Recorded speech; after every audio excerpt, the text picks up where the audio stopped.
الذي أنقض ظهرك ورفعنا لك ذكرك فإن مع العسر يسرا إن مع العسر يسرا فإذا فرغت فانصب وإلى ربك فارغب. صدق الله العظيم. محترم بھائیو، عزیز ساتھیو، السلام علیکم ورحمۃ اللہ وبرکاتہ. بڑی ہی برکت والی، رحمت والی مجلس میں اللہ تعالیٰ نے ہمیں بٹھایا ہے. قرآن پاک سے زیادہ برکتی کوئی کتاب نہیں، اور قرآن پاک کی مجلس سے زیادہ کوئی مجلس برکتی ہو نہیں سکتی. اللہ کی بارگاہ میں دعا ہے اللہ تعالی ہمیں قرآن پاک کا شوق، قرآن پاک کی محبت، قرآن پاک کی الفت اور قرآن پاک کو سیکھنے سکھانے کا جذبہ یوں ہی ہمارے اندر سلامت رکھے. آمین. یہ آپ حضرات کی محبت کی بات ہے کہ آپ حضرات قرآن پاک سیکھنے کے لیے بیٹھے ہیں، قرآن پاک کا مطلب جاننے کے لیے بیٹھے ہیں. یہ آپ کا قرآن پاک سے لگاؤ اور قرآن پاک سے محبت کی علامت ہے. اللہ تعالیٰ اسے اپنی بارگاہ میں سلامت رکھے اور ہمارے سینوں میں دن دگنی اور رات چوگنی ترقی عطا فرمائے. محترم بھائیو، یہ سلسلہ کافی مہینوں سے جاری ہے اور چلتے ہوئے آج ہم پہنچے ہیں سورہ الم نشرح. یہ قرآن پاک کی 94 نمبر پہ صورت ہے. 94 نمبر پہ یہ صورت ہے اور اس میں 8 آیتیں ہیں.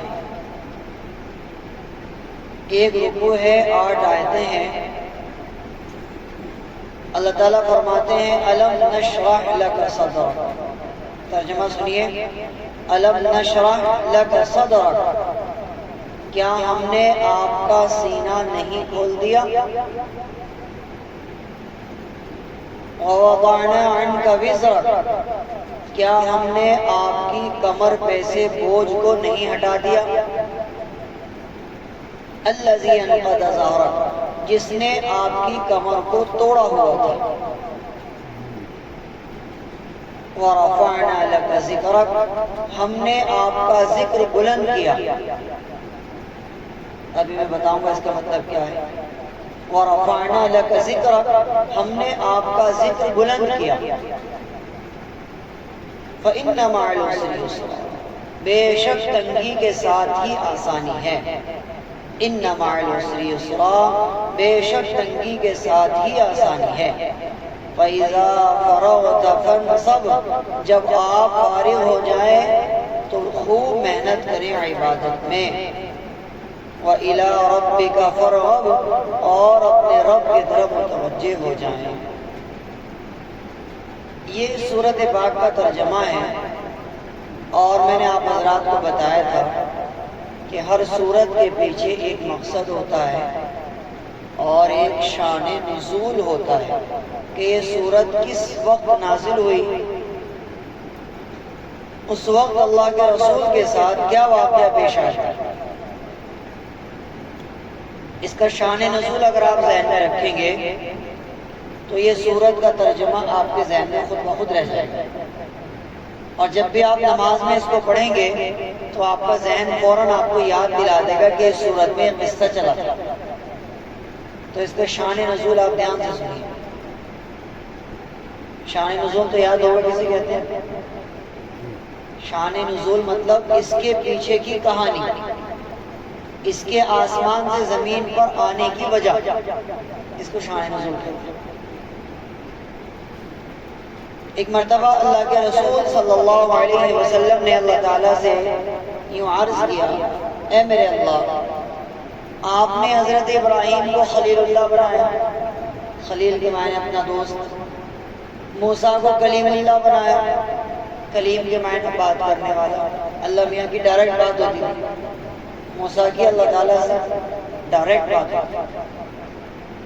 حضرت سلیمان کو آپ نے اتنی بڑی حکومت دی کہ جنات، انسان چرندے پرندے درندے مچھلیاں تمام کی تمام چیزیں حضرت سلیمان کے تابع تھیں۔ داؤد علیہ السلام کو آپ نے یوں عطا فرمایا کہ ان کے ہاتھ میں اللہ نے معجزہ دیا تھا کہ وہ لوہے کو جس طرح چاہے موڑ دیا کرتے، لوہا ان کے ہاتھ میں آتا اور نرم پڑ جایا کرتا۔ یہ حضرت داؤد علیہ السلام کی خاصیت ہے۔ تو تمام نبیوں کی الگ الگ خاصیتیں تھیں، کسی کو کچھ دیا، کسی کو کچھ دیا، کسی کو کچھ دیا۔ حضرت محمد رسول اللہ صلی اللہ علیہ وسلم فرماتے ہیں، اے اللہ آپ نے سب کو سب کچھ دیا، کچھ نہ کچھ دیا، مجھے کیا دیا؟ سوال پیدا ہوتا ہے نا۔ 1,24,000 نبی آئے کہ سر ایک کو کچھ نہ کچھ دیا گیا خاص۔ اے اللہ آپ نے مجھے کیا دیا ہے، میرے لیے کیا خاص چیز رکھی ہے؟ اللہ تعالیٰ نے اس کا جواب دیا، الم نشرح لک صدرک۔ 3 چیزوں کو اس میں بیان، الم نشرح لک صدرک، اے نبی کیا ہم نے آپ کے سینے کو نہیں کھول دیا؟ اس کے 2 مطلب علماء نے لکھے۔ پہلا مطلب اس کا یہ ہے، سینے کو کھولنے کا مطلب یہ ہے کہ امت کا غم، امت کی طرف سے تڑپ، امت کی طرف سے تکلیف اللہ کے رسول صلی اللہ علیہ وسلم کے سینے میں ہر وقت رہتی تھی، اور آپ اندر اندر ہر وقت کڑتے رہتے تھے، تکلیف میں رہتے تھے، میری امت کا کیا ہوگا، میری امت کا کیا ہوگا، میری امت کا کیا ہوگا۔ اللہ تعالیٰ نے فرمایا، اے نبی ہم نے آپ کو شفاعت کرنے کا حق دے دیا، آپ اپنی امت کی شفاعت کریں گے اور ہم آپ کی امت کو جنت میں داخل کر دیں۔ تو اب یہ بوجھ ہلکا ہو گیا نا کہ چلو بھائی میری امت کا مسئلہ حل ہو گیا۔ ایک مطلب تو علماء نے یہ لکھا ہے۔ دوسرا مطلب علماء نے لکھا ہے کہ چیزیں آسان ہو جاتی ہیں جب ہمارے دل کسی بھی کام کو لے کر کے مطمئن ہوتا ہے تو وہ چیز ہمارے لیے آسان ہو جاتی ہے، ہمارا ذہن کھل جاتا ہے۔ کہتے ہیں نا کہ بھائی بچے کا ذہن کھل گیا پڑھائی میں، یعنی اب اس کے لیے پڑھنا آسان ہو گیا، اب وہ کتابوں کو خود بخود سمجھ لیتا ہے، اس کو ٹیوشن کی ضرورت نہیں ہے۔ اگر آپ اس کو انگلش کا ورڈ دیں تو آپ اس کو کہہ سکتے ہیں کہ کامن سینس انسان کا اتنا تیز ہو گیا کہ وہ اب خود بخود چیزوں کو سمجھ لیتا ہے بہت تیزی کے ساتھ۔ دوسرا مطلب علماء نے لکھا ہے کہ اللہ کے رسول علیہ السلام کو اللہ تعالیٰ نے تمام نبیوں سے زیادہ سوچنے سمجھنے کی صلاحیت عطا فرمائی تھی۔ جیسا کہ ایک واقعہ لکھا ہے کہ مکے کے جو قریش تھے انہوں نے دیکھا کہ کعبے کی دیواروں میں دراڑیں آ رہی ہیں۔ کعبہ اس کی طرف ہم رک کر کے نماز پڑھتے ہیں تو اس کی دیواروں میں دراریں آ رہی ہیں۔ تو قریش مکہ نے میٹنگ بٹھائی، مشورہ کیا کہ بھائی کعبے کو مکمل طور پہ گرا کر کے منہدم کر کے اس کو دوبارہ تعمیر کیا جائے۔ تو میٹنگ میں یہ بات طے ہو گئی کہ بھائی ٹھیک ہے، اس سے پہلے کہ خود بخود دیواریں گر جائیں کعبے کی تو ہم اس کو دوبارہ سے تیار کر لیں۔ تو ماشاءاللہ کعبہ کافی چوڑا ہے، کافی لمبا چوڑا ہے۔ اکثر آپ حضرات نے فوٹو میں دیکھا ہوگا، جو وہاں گئے انہوں نے ریئل میں دیکھا ہے، کافی لمبائی بھی ہے اس کی بہت، اور چوڑائی بھی بہت ہے۔ تو اس کی دیواروں کو گرایا گیا، منہدم کیا گیا اور دوبارہ نئی بنیادیں اس کے اندر بنائی گئی۔ اب جو چندہ اکٹھا کیا گیا وہ چندہ اتنا تھا کہ اس میں وہ جو نئی پرانی بنیادیں تھیں اگر انہیں کے اوپر دوبارہ دیواریں کھڑی کرتے تو پیسے کم پڑ رہے تھے، چندہ کم پڑ رہا تھا۔ اسی بنیاد پر دیواریں کھڑی نہیں کی جا سکتی تھی کیونکہ بنیادیں کافی لمبائی چوڑائی میں پھیلی ہوئی تھی اور پیسے کم تھے۔ تو قریش مکہ نے یہ کیا کہ بھئی ایسا کر لو تھوڑا سا حصہ تقریباً 10 یا 5 گز یا 2 گز یا 3 گز زمین کو چھوڑ دیا جائے اور باقی بنیاد کو تھوڑا ٹیڑھا کر کے اس کے اوپر دیواریں کھڑی کر دی جائیں۔ بات سمجھ آئی؟ کہ ہمارے پاس اتنے پیسوں کا انتظام نہیں ہے، تو یہ بات مشورے میں طے پائی۔ آج بھی وہ زمین کا ٹکڑا کعبے سے باہر موجود ہے، اس حصے کو چھوڑ کر کے انہوں نے مثال کے طور پہ یہ کعبہ ہے، یہ بنیادیں ہیں، تو یہ بنیادوں پر انہوں نے وہیں کے وہیں دیواریں نہیں کھڑی کی، بلکہ تھوڑا سا حصہ چھوڑ کر کے اس کے اوپر دیواروں کو کھڑا کیا گیا۔ یہ حصہ چھوڑ دیا گیا، اس کو کہتے ہیں حتیم۔ آج بھی یہ حصہ باہر ہے کعبے سے، بات سمجھ آئی؟ یہ حصہ آج بھی کعبے سے باہر ہے۔ اللہ کے رسول علیہ السلام فرماتے ہیں کہ قریش مکہ نے جب اس کی بنیادوں پر دیواریں کھڑی کر دی تو اب نمبر آیا کہ حجر اسود کو کعبے کے اندر کون لگائے۔ کعبے کے اندر ایک پتھر لگا ہوا ہے کونے پر جس کا نام ہے حجر اسود۔ اب ہر خاندان کا جو سردار، قبیلے کا جو سردار، وہ چاہتا کہ بھائی یہ کام میں کروں، کعبے کے اندر پتھر میں لگاؤں، کیونکہ رہتی دنیا تک میرا نام ہوگا کہ بھائی فلاں خاندان کے فلاں سردار نے کعبے کے اندر ہی پتھر لگایا تھا۔ وہ پتھر حضرت آدم علیہ السلام جنت سے لے کے آئے تھے اپنے ساتھ، اگر آپ لوگوں نے سن رکھی ہو یہ بات۔ حضرت آدم جب جنت سے آئے تھے تو کافی چیزیں لے کر آئے تھے، ان میں سے وہ پتھر بھی تھا جنت کا جو کعبے کے اندر آج بھی لگا ہوا ہے، جس کو حجر اسود کہتے ہیں۔ تو اب وہاں پہ تلواریں نکل گئی، ہر خاندان کا سردار یہ چاہتا کہ میں رکھوں گا اس کو کعبے کے کونے میں۔ اب اگر دوسرا کوئی کوشش کرتا تو سارے کے سارے کھڑے تھے۔ اب آپس میں مشورہ ہوا، میٹنگ بیٹھی کہ بھئی اچھا ایسا کر لو، فجر کی نماز میں جو سب سے پہلے آئے گا وہ اس کام کو کرے، وہ پتھر کو کعبے کے اندر لگے۔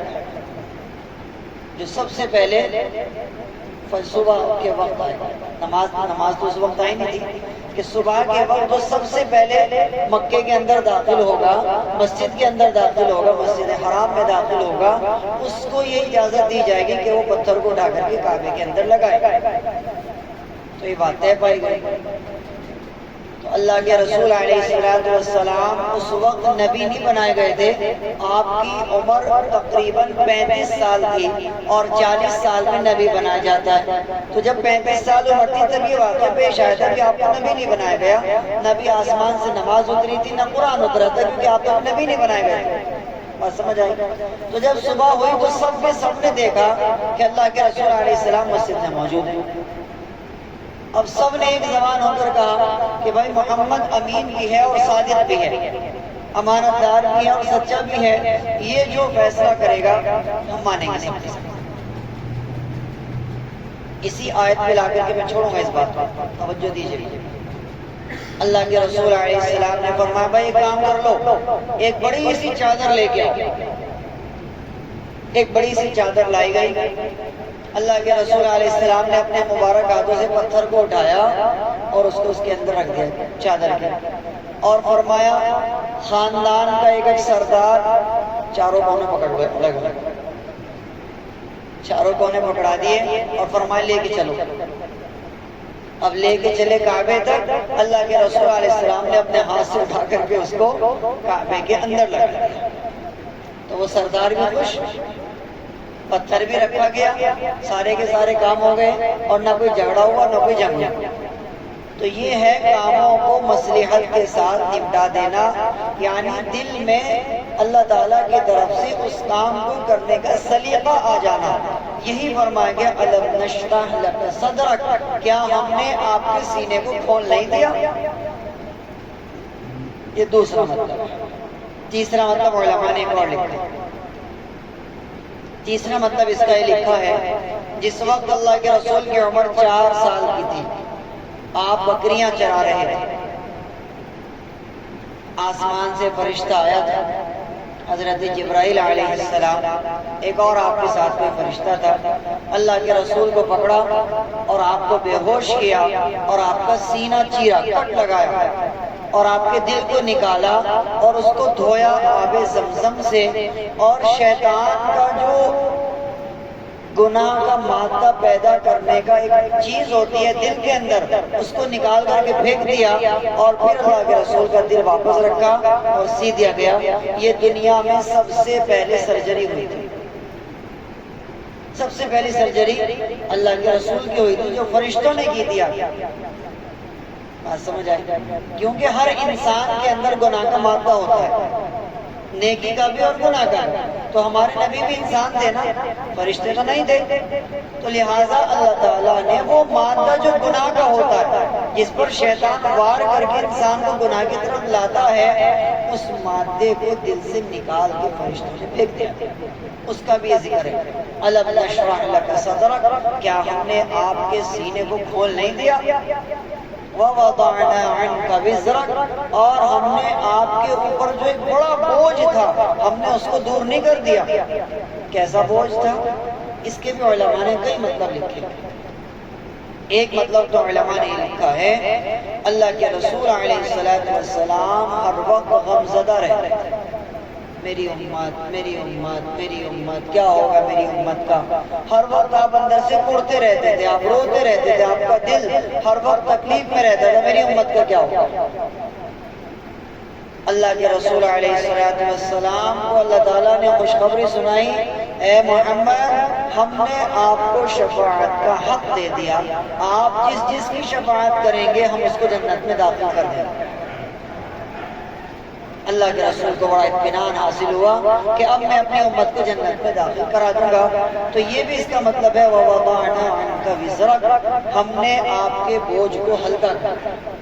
الَّذِي أَنْقَضَ ظَهْرَكَ، وہ بوجھ جس نے آپ کی کمر کو توڑ دیا تھا۔ جب انسان کسی غم میں ہر وقت رہتا ہے تو یقینی طور پر انسان کمزور ہو جاتا ہے۔ آگے چلتے ہیں، وَرَفَعْنَا لَكَ ذِكْرَكَ، دوسرا احسان بیان کیا گیا، کیا ہے بھائی؟ وَرَفَعْنَا لَكَ ذِكْرَكَ، ہم نے آپ کا ذکر بڑا بلند کیا ہے۔ اس کے بارے میں ایک واقعہ لکھا ہے گاندھی جی کا، کہ گاندھی جی قرآن پاک کا ترجمہ پڑھ رہے اور پڑھتے پڑھتے اس سورت پہ آ گئے۔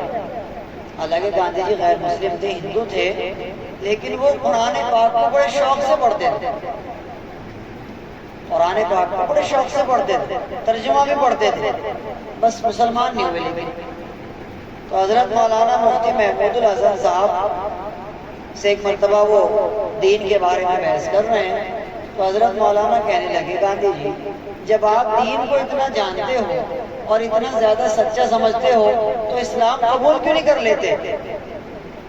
تو گاندھی جی کہنے لگے، کون سا والا اسلام قبول کروں؟ بریلیوں والا کروں، اہل حدیث والا کروں، قادیانیہ والا کروں، کون سا کروں؟ حضرت مولانا کہنے لگے کہ بھائی اللہ میاں والا کر لیں۔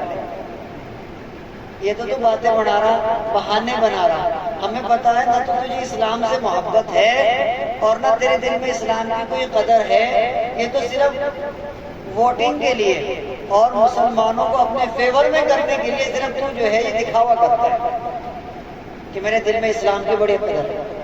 خیر وہ الگ مسئلہ ہے۔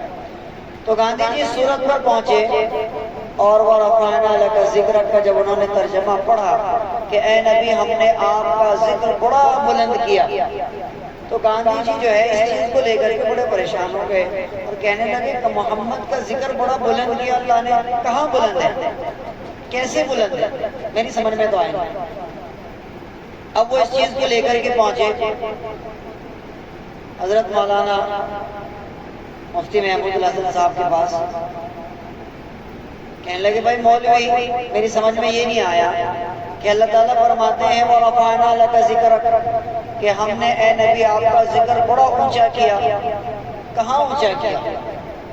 تو حضرت مولانا نے جو جواب دیا وہ بہت ہی کمال ہے۔ حضرت مولانا نے جواب دیا کہ گاندھی جی یہ بتاؤ دن میں 5 مرتبہ اذان کی آواز کانوں میں پڑتی ہے کہ ہاں جی پڑتی تو ہے، کہ کبھی دھیان سے بھی سنی کہ بھائی اتنی دھیان سے سنی نہیں، کہ اس بار اذان کو دھیان سے سنیو اور اس میں دیکھو کہ محمد کا ذکر آتا ہے یا نہیں آتا ہے۔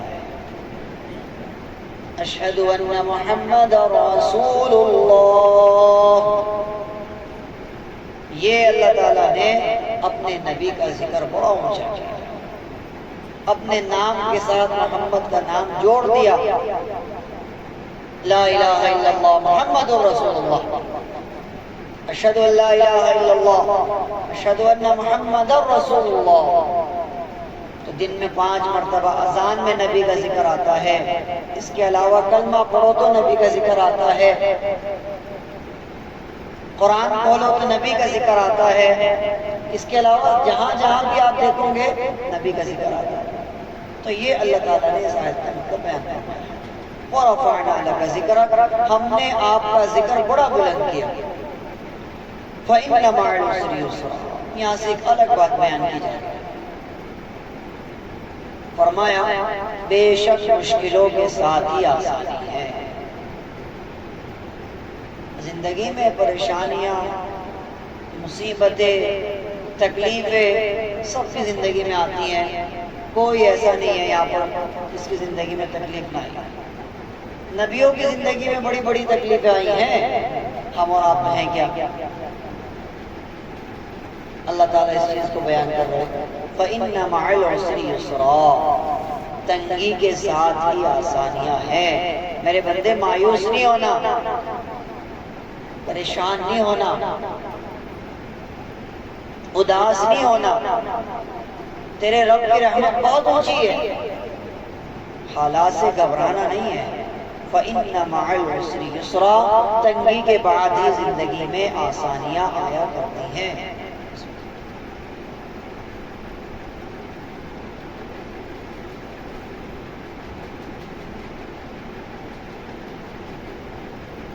ایک مرتبہ محمود غزنوی رحمۃ اللہ علیہ بڑے بادشاہ گزرے، نام سنا ہوگا کہیں نہ کہیں، محمود غزنوی۔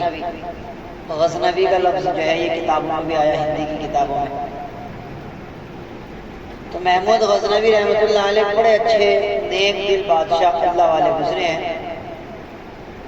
تو جو تیراک ہوتے ہیں نا سمندر میں تیراکی کرنے والے، وہ کافی بڑا موتی لے کر کے آئے بادشاہ کی خدمت میں کہ جی ہمیں یہ ملا ہے سمندر سے۔ تو محمود غزنوی نے اس کو دیکھا اور دیکھ کے خوش ہوئے۔ ان کا ایک غلام تھا جس کا نام تھا ایاز۔ کبھی یہ شعر آپ لوگوں نے سنا ہو، ایک ہی صف میں کھڑے ہو گئے محمود و ایاز، نہ بندہ رہا نہ بندہ نواز۔ کبھی نہ کبھی تو سنا ہوگا یہ لفظ، ایک ہی صف میں کھڑے ہو گئے محمود و ایاز، نہ بندہ رہا نہ بندہ نواز۔ تو محمود غزنوی کا جو غلام تھا اس کا نام تھا ایاز۔ تو محمود غزنوی نے اس موتی کو اپنے غلام کو دے دیا، ایاز کو، لو بھائی اس پہ کوئی ایسی چیز لکھوا کے لاؤ اور اسے سانچے میں پروا کے لاؤ انگوٹھی میں کہ جب میں مصیبت میں ہوں، تکلیف میں ہوں، بیماری میں ہوں، جنگ میں ہوں، میں اس کو دیکھوں تو میرے دل کو سکون پہنچے، اور جب میں عیش و عشرت میں ہوں، اپنے محل میں ہوں، خوب عیاشیوں میں مزے میں ہوں، میں اس کو دیکھوں تو فوراً مجھے ہدایت مل جائے اور میرے اندر عقل آ جائے۔ ایسا کچھ لکھوا کے لاؤ اس کو۔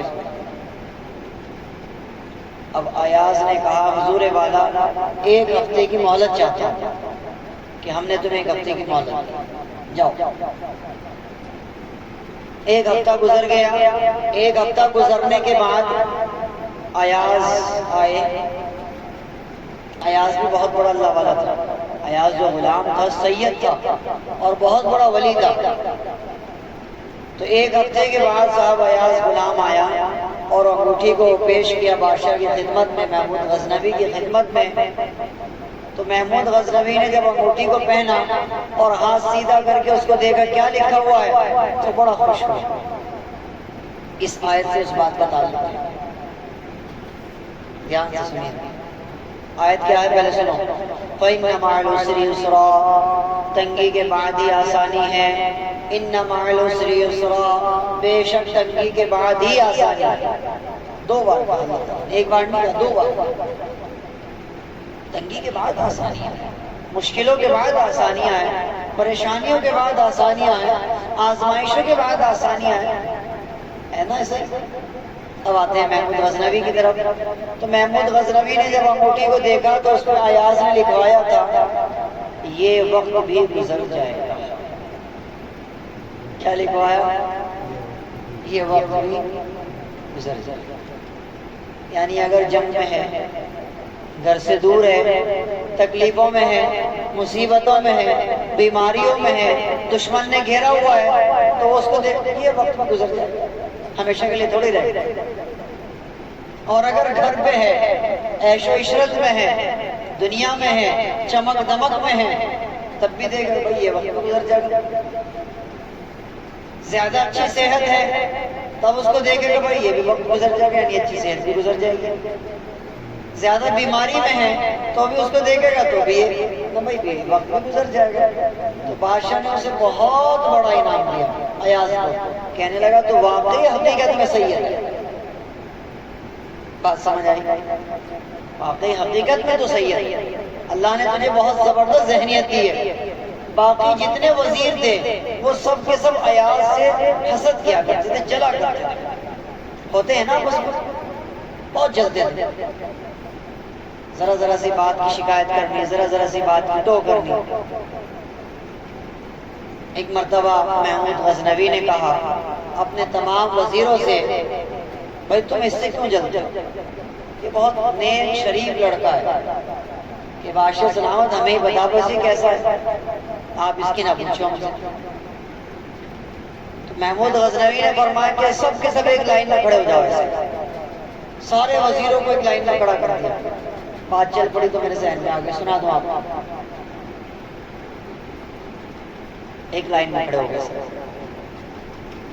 ایاز کو ایک طرف کھڑا کر دیا اور اپنی بادشاہت میں جو سب سے قیمتی موتی تھا، سب سے مہنگا، وہ منگایا اور اپنے وزیر کو دیا کہ لے بھائی اسے توڑ دے۔ ہے بادشاہ سلامت، اس سے تو بہت بڑا نقصان ہو جائے گا آپ کی بادشاہت کو، تو بہت ہی قیمتی ہے، میں توڑ سکتا ہوں، لا بھائی واپس کر۔ دوسرے کو دیا، لے بھائی توڑ، جی کیسے توڑ سکتا ہوں؟ تیسرے کو دیا، چوتھے کو دیا، پانچویں کو دیا، جتنے تھے سب کو دیا، سب نے منع کیا۔ بادشاہ سلامت کیسے توڑ سکتے ہیں؟ یہ تو بہت قیمتی ہے، آپ کی بادشاہت کا سب سے قیمتی موتی ہے۔ اب برابر میں ایاز کھڑا تھا، ایاز کو دیا، لے بھائی توڑ، بس بھی زبان سے نکلا ہی تھا توڑ، دھڑام نے زمین پہ مارا، دیکھو کرچے کرچے ہو گئے اس کے۔ اب جتنے وہ کھڑے ہوئے تھے سب نے تو دانت تلے انگلی دبا لی اور پورے محل میں شور مچا دیا، ایاز نے نقصان کر دیا، ایاز نے نقصان کر دیا، ایاز نے نقصان کر دیا۔ اب بادشاہ نے کہا خاموش، سب چپ ہو جائیں بالکل، میں تمہیں یہی بتانا چاہتا تھا کہ تمہارے دل میں مال کی محبت ہے، میری نہیں، بادشاہت کی محبت ہے، اس کے دل میں میری محبت ہے۔ اتنی بات کہہ کے چپ ہو گئے محمود غزنوی، اور پھر پوچھا ایاز سے تھوڑے سے ناراض ہو کر ہلکے سے، بھائی تو نے کیوں توڑ دیا جب انہوں نے نہیں توڑا؟ تو نے کیسے توڑ دیا؟ تجھے ہماری بادشاہت کی فکر نہ ہوئی؟ تو نے کیسے توڑ دیا موتی؟ تو ایاز نے کہا بادشاہ سلامت، انہوں نے تو بادشاہت کی فکر کی اور موتی کی فکر کی، قدر کی، میرے نزدیک تو سب سے زیادہ قدر آپ کی اور آپ کی بات کی ہے، موتی تو اور آ جائے گا، کیا ہوگا؟ موتی تو ہے اور آ جائے گا، آپ کی بات ہمارے سر پر سلامت رہنی چاہیے، آپ کی بات ہمارے سر پر سلامت رہنی چاہیے، آپ کی بات کو نہیں ہم کاٹ سکتے۔ بس یہ بات جب اس نے کہی تو بادشاہ نے دیکھا ان سب کی طرف، ان سب کی نگاہیں نیچے ہوئی۔ تو یہ انداز تھا محمود غزنوی کا۔ محمود غزنوی بادشاہ ہونے کے باوجود نماز جو پڑھا کرتے تھے عام صف میں پڑھا کرتے تھے، الگ سے کوئی پروٹوکول نہیں ہوتا تھا، برابر میں کوئی بھی غلام آگے کھڑا ہو گیا، تو اکثر ایاز جو ہے محمود کے برابر میں نماز پڑھتا تھا. تو یہ جو مثال چلی ہے نا، ایک ہی سب میں کھڑے ہو گئے محمود و ایاز، نہ بندہ رہا نہ بندہ نوازی، وہیں سے چلی ہے. اللہ تعالیٰ فرما رہے فَإِنَّ مَعَ الْعُسْرِ يُسْرًا، تنگی کے بعد آسانیاں ہیں، مصیبتوں کے بعد آسانیاں ہیں، لیکن شرط یہ ہے کہ میرے بندے تو صبر کر، مایوس نہ ہو، اپنے رب کی ذات سے نا امید نہ ہونا. اللہ کی ذات سے امید رکھ، اللہ کی ذات سے امید رکھ. لا تقنطوا من رحمت اللہ، اللہ کی رحمت سے مایوس نہیں ہونا. وَيَرْزُقْهُ مِنْ حَيْثُ لَا يَحْتَسِبُ، اللہ تعالیٰ ایسی جگہ سے رزق عطا فرما دیتے ہیں کہ انسان کو گمان بھی نہیں ہوتا. وَمَن يَتَوَكَّلْ عَلَى اللَّهِ فَهُوَ حَسْبُهُ، اللہ پر جو یقین رکھتا ہے اللہ اس کے لیے کافی ہے. کتنی بڑی بات، کتنی خوبصورت بات. وَمَن يَتَوَكَّلْ عَلَى اللَّهِ فَهُوَ حَسْبُهُ، اللہ پر جو یقین رکھے گا اللہ اس کے لیے کافی ہے. تو یہ آیت ہمیں سکھا رہی ہے نا امید زندگی میں کبھی نہیں، پریشان نہیں ہونا، مایوس نہیں ہونا، ہتھیار نہیں ڈالنا، دل اداس نہیں کرنا. آج نہیں تو کل صحیح اللہ تمہاری ضرور سنے. فَإِنَّ مَعَ الْعُسْرِ يُسْرًا، تنگی کے بعد ہی آسانی ہے. إِنَّ مَعَ الْعُسْرِ يُسْرًا، تنگی کے بعد ہی آسانی ہے. فَإِذَا فَرَغْتَ فَانصَبْ، اے نبی جب آپ فارغ ہو جائیں تو خوب عبادت کیا کریں، عبادت میں محنت کریں. اس سے یہ نصیحت ہمیں ملتی ہے کہ انسان اپنا فارغ وقت اللہ کی عبادت میں لگایا کرے. اللہ اپنے رسول کو اجازت دے رہے، اپنے رسول کو حکم دے رہے کہ اپنا فری وقت ہماری عبادت میں لگایا کر، ادھر ادھر نہیں لگانا، اپنا فری وقت ہماری عبادت میں لگانا. وَإِلَىٰ رَبِّكَ فَارْغَب، اور اپنے رب کی طرف مکمل طور پر متوجہ ہو جائے. یہ اس سورت کا تھوڑا سا ترجمہ اور تفسیر آپ حضرات کے سامنے بیان کی گئی. اگر اس سورت کے فضائل کی ہم بات کریں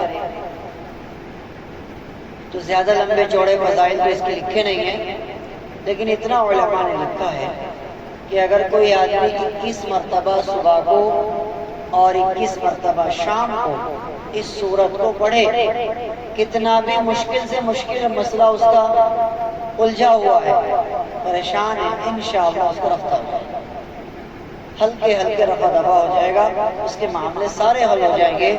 امید ہے اللہ کی ذات سے 21 مرتبہ صبح اور 21 مرتبہ شام اس سورت کو پابندی کے ساتھ پڑھیں انشاءاللہ. اسی طریقے سے علماء نے لکھا ہے وہ بچے ہمارے جو ذہنی طور پر کمزور ہیں، بھول جاتے ہیں، اکثر پڑھ رہے ہیں بھول جاتے ہیں، یا کوئی عام آدمی بھی اس کو بھولنے کی پریشانی ہے، چیزوں کو بھول جاتا ہے، اس کے لیے علماء نے لکھا ہے 11 مرتبہ صبح شام پڑھ کر پانی پہ دم کر کے اس پانی کو پیا کرے، تیل پہ دم کر کے اس کی مالش کرائے، انشاءاللہ بھولنے کی بیماری ختم ہو جائے گی. اللہ مجھے اور آپ کو وآخر دعوانا ان الحمدللہ. اللهم لك الحمد كما أنت، وصل على محمد كما أنت، فافعل بنا ما أنت، إنك للتقوى وأهل المغفرة. اللهم ربنا آتنا في الدنيا حسنة وفي الآخرة حسنة وقنا عذاب النار. اے اللہ پاک، ہم نے آج علم نشرح کو پڑھا ہے، علم نشرح کو سمجھا ہے، علم نشرح کے واقعات کو ہم نے جانا ہے. اے اللہ پاک، اس سے ملنے والے تمام سبق، تمام نصیحتوں پر ہمیں عمل کرنے کی توفیق عطا فرما. اے اللہ، اس صورت کے ذریعے ہم نے جو کچھ سیکھا ہے، اے اللہ اس پر عمل کرنا ہمارے لیے آسان فرما. اے اللہ ہمارے سینے کو بھی کھول دیجیے، اے اللہ ہمارے سینے کو بھی کھول دیجیے. اے اللہ ہمارے اندر بھی امیدیں پیدا فرمائیے، نا امیدی سے ہماری حفاظت فرمائیے. اے اللہ نا امیدی سے ہماری حفاظت فرمائیے.